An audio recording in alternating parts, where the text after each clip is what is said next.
Assalamualaikum warahmatullahi wabarakatuh. Pada pertemuan kali ini, kita akan belajar tentang fungsi kuadrat. Yang akan kita pelajari pada hari ini yaitu definisi fungsi kuadrat atau bentuk umum dari fungsi kuadrat. Yang kedua yaitu sumbu simetri, diskriminan, dan titik puncak. Dan yang ketiga yaitu bagaimana cara menggambar grafik fungsi kuadrat. Di sini kita lihat ada dua gambar. Yang pertama gambar jembatan dan yang kedua yaitu gambar anak sedang bermain bola basket. Di mana ternyata fungsi kuadrat ini sering kita jumpai di dalam kehidupan sehari-hari kita. Karena kurva fungsi kuadrat itu sangat disukai di mana bentuknya itu simetris dan mirip dengan parabola. Seperti contohnya tiang jembatan dan pada saat bermain dalam bola basket.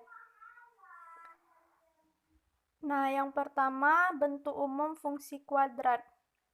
Di mana fungsi kuadrat ini y sama dengan fx sama dengan ax kuadrat ditambah bx ditambah c. Dengan grafik fungsi kuadratnya berbentuk parabola.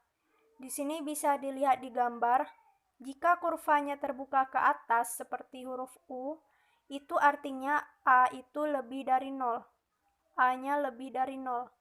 Dan jika kurvanya terbuka ke bawah, berarti A itu lebih kecil dari 0. Di mana unsur-unsur dari fungsi kuadrat itu yang pertama ada diskriminan atau D, kita akan pelajari ini satu persatu, dengan rumus B kuadrat dikurang 4AC. Yang kedua ada sumbu simetri dengan rumus min B per 2A, dan yang ketiga ada nilai ekstrim Y sama dengan min D per 4A, dan yang keempat itu ada koordinat titik puncak dengan rumusnya P dalam kurung min B per 2A, min D per 4A. Baiklah, kita akan membahas satu persatu. Selanjutnya, kita akan melanjutkan materi kita. Yang pertama yaitu mencari sumbu simetri dengan rumus min B per 2A. Yang kedua yaitu diskriminan atau D dengan rumus B kuadrat dikurang 4AC. Dan yang ketiga yaitu mencari titik puncak dengan rumus min D per 4A.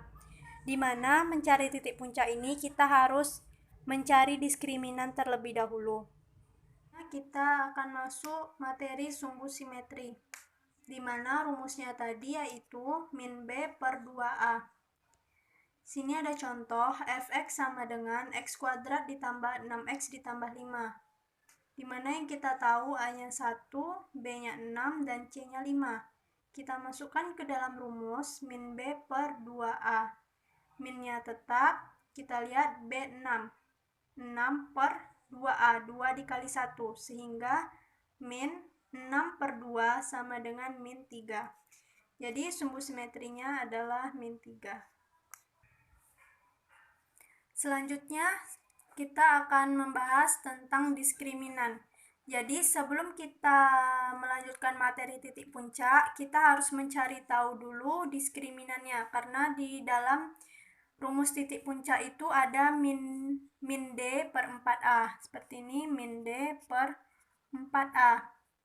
Jadi sebelum kita mencari tahu titik puncak, kita harus belajar dulu diskriminannya atau D, yaitu dengan rumus B kuadrat dikurang 4AC. Ini merupakan rumus dari diskriminan. Di sini ada contoh fungsi fx sama dengan x kuadrat ditambah 6x ditambah 5. A-nya 1, B-nya 6, C-nya 5. Kita masukkan ke dalam rumus diskriminan yaitu B kuadrat dikurang 4AC. B kuadrat sehingga 6 kuadrat dikurang 4AC. 4 dikali 1 dikali 5. Kita selesaikan sehingga 36 dikurang 20. Sehingga D-nya adalah 16. Nah, tadi kita sudah belajar diskriminan. Selanjutnya itu kita belajar tentang titik puncak, di mana di dalam rumusnya itu min D per 4A. Di sini ada fungsi fx sama dengan x kuadrat ditambah 6x ditambah 5. Kita masukkan ke dalam rumus min D per 4A, sehingga min-nya tetap di depan. Kita lihat D tadi rumusnya itu B kuadrat dikurang 4AC kan? Kita masukkan B kuadrat dikurang 4AC per 4A. minnya tetap, sehingga B kuadrat 6 kuadrat dikurang 4AC, 4 dikali 1 dikali 5 per 4 dikali 1. Kita selesaikan dulu yang di sini. Ini minnya tetap ya. Sehingga 36 dikurang 20 per 4 menjadi min 16 per 4 sama dengan min 4. Dapatlah titik puncaknya yaitu min 4. Atau kita bisa juga dengan rumus cepatnya. Tadi kan rumus diskriminan min D per 4A. Nah, tadi D-nya udah dapat kan tadi waktu kita belajar diskriminan.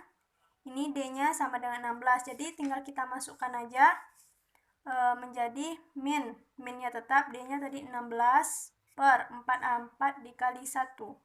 Sama aja ya, min 16 per 4.